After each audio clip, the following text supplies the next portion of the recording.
In an hour pa yung screening ng Superman. Let's go outside kaya muna. Bakit kailangan nyo pa na Superman? Ito naman ako. Oh my God, nakakaya.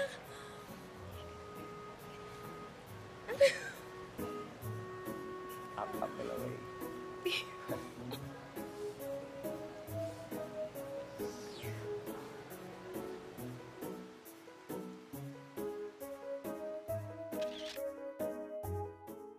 Di, eto na, nato-turn off kami sa kanya kasi nga trying hard. Sablay yung mga jokes niya, tapos hindi pa siya mistiso. Di nagrereklamo ko ngayon kay Lord. Sabi ko, Lord naman, bakit naman yan ang pinadala mo? Hindi na nga siya mistiso, tapos trying hard pa, sablay pa yung mga joke niya. Ano ba yan? Sabi ko talaga. Tapos, anong nakwento ko to sa isang pastor, pinag-pray niya ako. Pero that day, parang kinausap din ako ni Lord. Sabi niya sa akin, kung hindi niya mo siya type, edi i-makeover mo.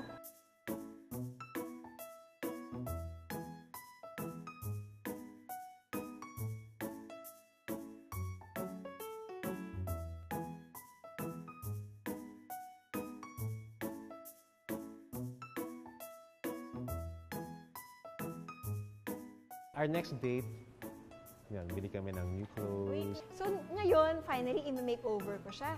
So nagkaroon na ako ng idea ng mga peg ko para sa outfit niya. Doon na nagsusukat siya ng gano'n. Wow, you look so young! Tapos I would really feel better and then people would say I look younger na nga. Then, so, yun. So I made the effort then. Children, obey your parents in the Lord, for this is right.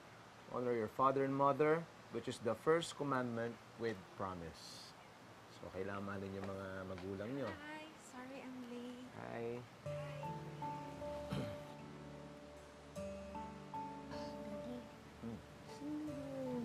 Yung mom ko, yung nagpe-pray ko. Pinagpipray ko rin yan. My name is Joshua. It's a pleasure to meet you. Hi, Joshua. Nice to meet you. Can I call you Tita M? Sure. Sure.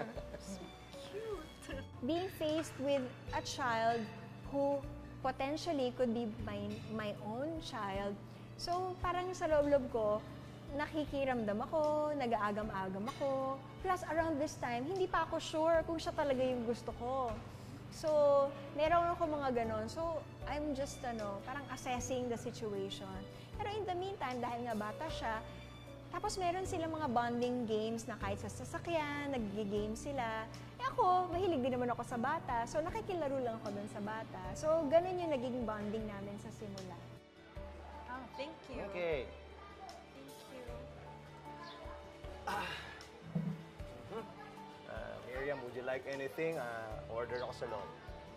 Yeah, sige, ikaw na lang. Di pa ako makapag-decide. So, ako na lang papasok sa loob. O-order ako para sa atin dalawa, okay? Okay. So as we were getting to know each other this way, we also find that we enjoy being with each other. We don't get bored being with each other. Tipong lalabas kami ng 9 in the morning hanggang 9 ng gabi, 11, 12, magkasama pa rin kami. Pero parang hindi kami naubusan ng magkwento or ng... Or hindi kami nabobore. Ito na. Wow! Yeah. A cup of coffee for the two of us. Yes. Charan! Miriam, I like you. And I like you very much. I like it too, Arby. Are we officially together? You can say that. Ang galing talaga ni Lord. Binago talaga niya yung mata ko. And pumupogi talaga siya sa paningin ko na hindi na bale na hindi siya mistiso sa kulay. Kasi naiiba talaga yung paningin niya. Para sa akin, pogi-pogi na talaga siya. Nag-whitening ako. Oh.